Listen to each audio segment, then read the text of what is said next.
केंद्रीय वित्त मंत्री ने कल 1 फरवरी को बजट पेश किया था। इसे लेकर छत्तीसगढ़ के वित्त मंत्री ओपी चौधरी ने रविवार को प्रेस कॉन्फ्रेंस ली।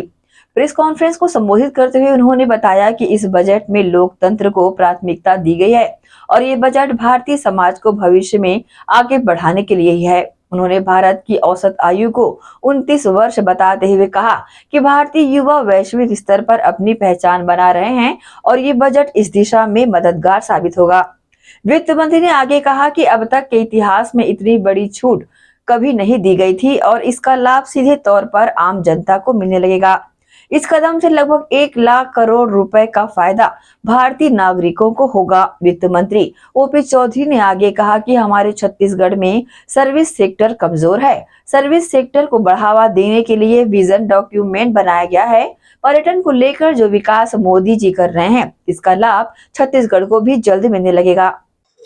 सभी को नमस्कार और सबको बहुत बहुत बधाई और शुभकामनाएं भी कि जल्दी ही आप सब लोग उस इनकम तक पहुंचे जिस इनकम तक मोदी जी छूट दे चुके हैं और विकसित भारत की ओर जो भारत के बढ़ते कदम हैं उसमें मैं आशा करता हूं, विश्वास करता हूं, शुभकामना देता हूं कि बहुत जल्द हमारे सभी साथी उस इनकम तक पहुंचेंगे जिस तरह से देश की विकास की गति है और उसका लाभ सबको मिल रहा है और मिलता रहेगा।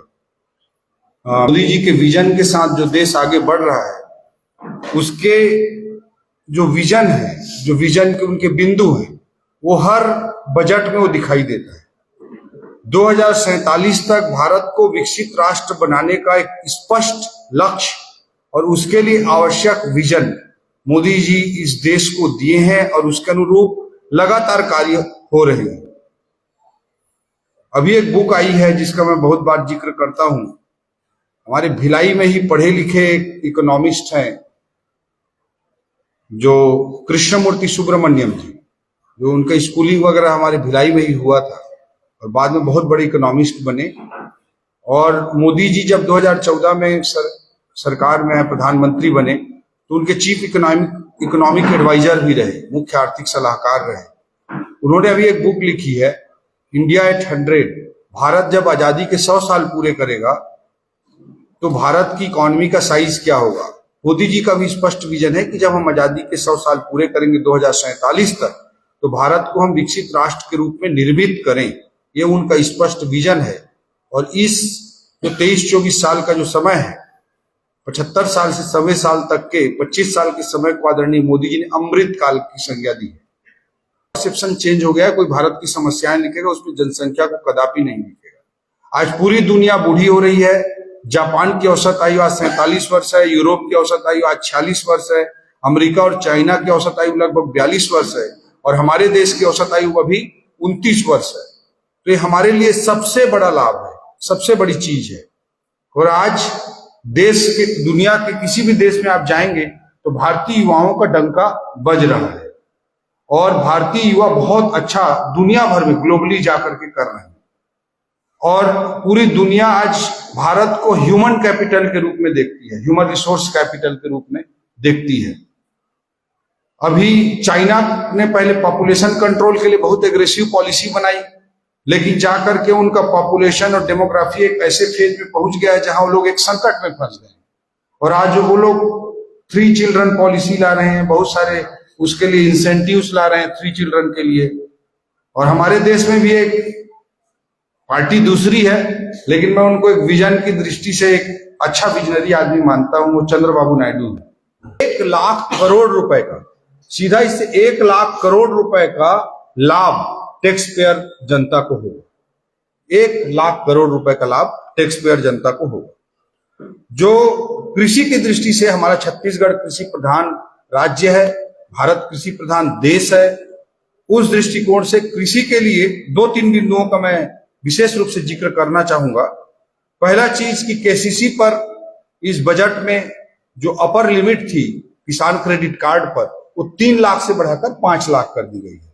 और हम देखते हैं कि 3 लाख तक जो किसान क्रेडिट कार्ड के अंतर्गत जो लोन लिया जाता है, उस लोन में ब्याज फ्री होता है, वो 0 ब्याज होता है उस पर। और 3 लाख से ऊपर भी किसान क्रेडिट के कई सारे लोन होते हैं, लेकिन उस पर 0 ब्याज नहीं मिलता। तो अब वो 5 लाख हो जाने के बाद 5 लाख तक का जो लोन रहेगा, अब ज्यादा भी लोन लेते हो तो भी 0 ब्याज 3 लाख से ऊपर के किसान क्रेडिट कार्ड पे नहीं मिलता है। मैं तो किसान भी हूं, तो ये देखा हूं करके, मतलब कई बार मैंने लोन भी लिए हैं फैमिली में, परिवार में।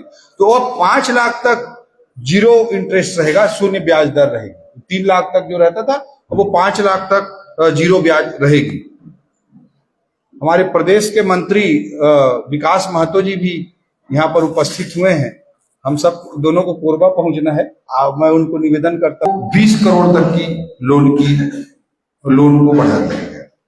जो माइक्रो इंटरप्राइज, स्मॉल इंटरप्राइज और मीडियम इंटरप्राइज जो उद्योगों को अलग अलग कैटेगरी में बांटते हैं, उसमें उनको जो काउंट किया जाता है, जैसे कोई माइक्रो इंटरप्राइज है तो उसको ज्यादा छूट मिलती है, ज्यादा सुविधा मिलती है। स्मॉल भी है तो भी उसको ज्यादा छूट मिलती है, लेकिन माइक्रो से कम मिलती है। तो इसके जो परिभाषा है उसको बदलने का काम इस बजट में किया गया है। इन्वेस्टमेंट पॉइंट ऑफ व्यू से माइक्रो इंटरप्राइज के परिभाषा में 1 करोड़ का जिसमें इन्वेस्टमेंट होता था उसे माइक्रो इंटरप्राइज माना जाता था। उसे अब बढ़ाते हुए 2.5 गुना बढ़ाते हुए 2.5 करोड़ कर दिया गया। पहले 1 करोड़ के निवेश वाली कंपनियों को ही माइक्रो इंटरप्राइज की सुविधाएं और छूट और लाभ मिलते थे।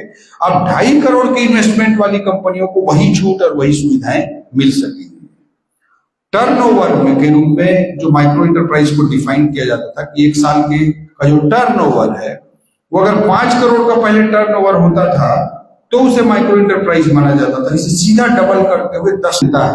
ये लोन होता है रहने को, लेकिन 50 साल तक उस लोन को आपको नहीं पटाना है और 50 साल तक 1 भी रुपया उसमें एससीए के अंतर्गत ब्याज नहीं लगेगा। एससीए 50 सालों का इंटरेस्ट फ्री लोन है।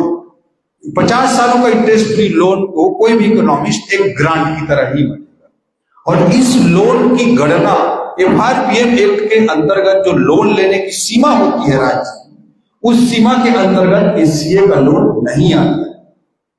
तो इसलिए एससीए बहुत ही वरदान है राज्यों के लिए पूंजीगत व्यय को, कैपिटल एक्सपेंडिचर को बढ़ाने के लिए।